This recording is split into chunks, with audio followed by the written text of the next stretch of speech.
Nous ne pouvons pas prédire le futur, mais au moins, on est en train d'étudier quelques signaux. Des signaux qui vont nous dire des informations sur le futur. Et comme disait Ronald Coates, on va essayer de torturer ces informations. Peut-être qu'ils vont nous avouer quelque chose sur le futur. Donc, je vais passer très vite. Ces chiffres-là indiquent qu'il y a quand même quelques changements qui touchent le travail, qui touchent la vie. Un couple sur 6 qui se sont mariés, se sont rencontrés sur Internet. Donc, il y a des bouleversements.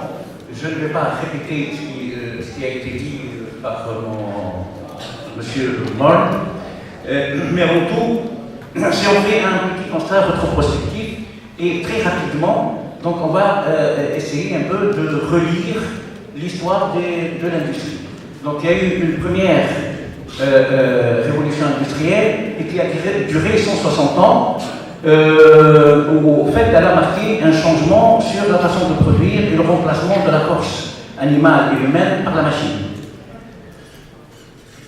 La deuxième, qui a duré 80 ans, je n'ai pas beaucoup de temps, donc je vais passer très vite.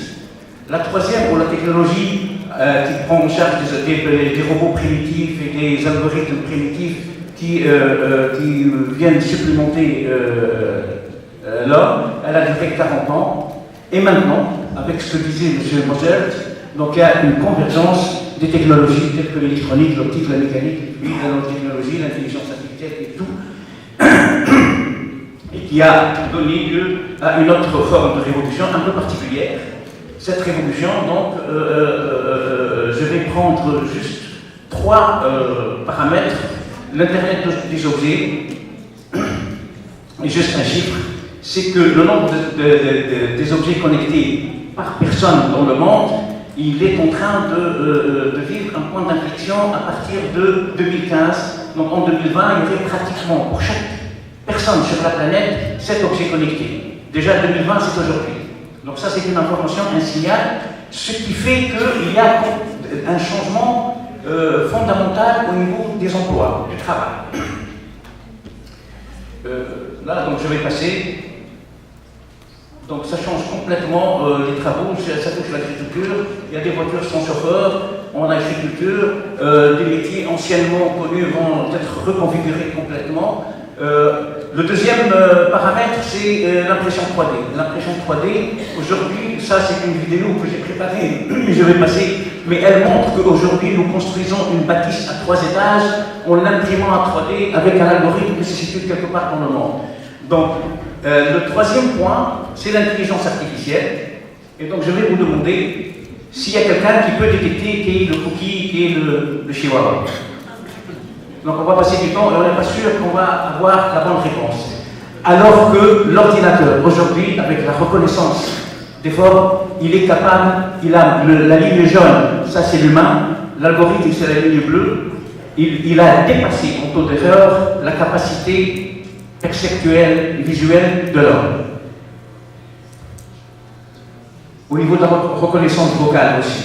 Donc, qu'est-ce que cette information nous dit? Cette information nous dit que le mythe où l'ordinateur imite l'homme sans le dépasser n'est plus d'actualité. Et que l'algorithme, l'intelligence artificielle, fusionnée par d'autres technologies, peuvent avoir des machines qui pensent, qui conçoivent et qui peuvent complètement remplacer l'homme. L'homme dans le travail, dans ce contexte, il n'est plus indispensable.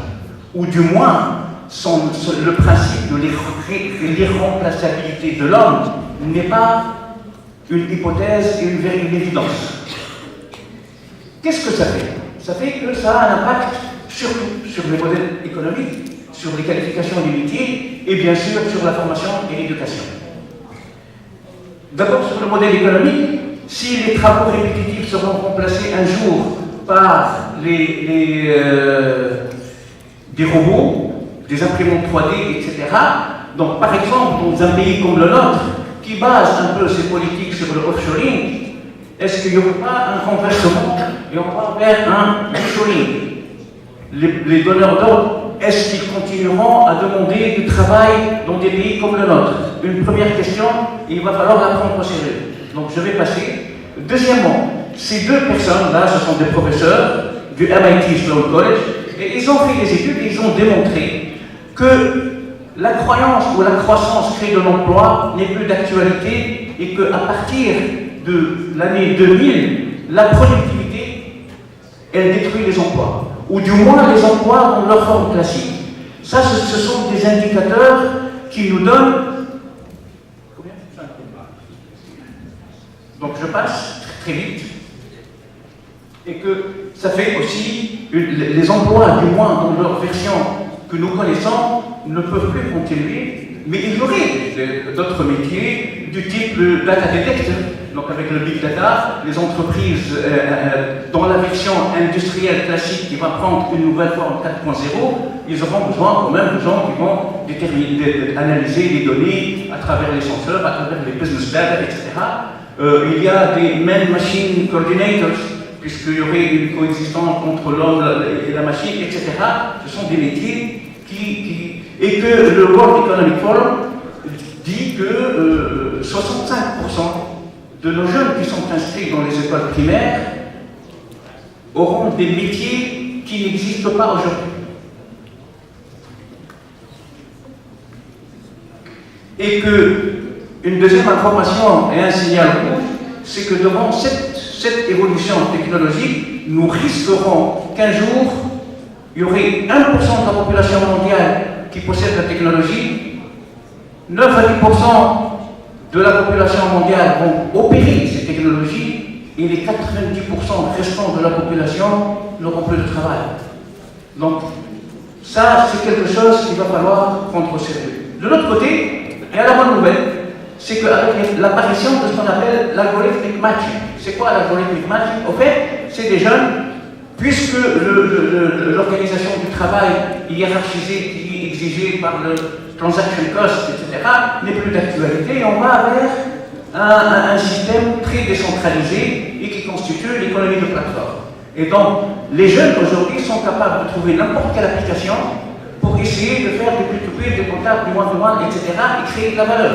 Et que ça a donné un nouveau mode que c'est Marina Gorbes de l'Institute for the Future en Californie, elle appelle le socio-tracting production. Donc c'est des agrégations de micro-contributions dans de la réseau qui vont créer de la valeur et de la richesse. Ça c'est la bonne nouvelle pour nous. Et ça a donné la création de nouveaux archétypes de travail. Et qu'aujourd'hui, il y a une tendance vers une uberification du travail.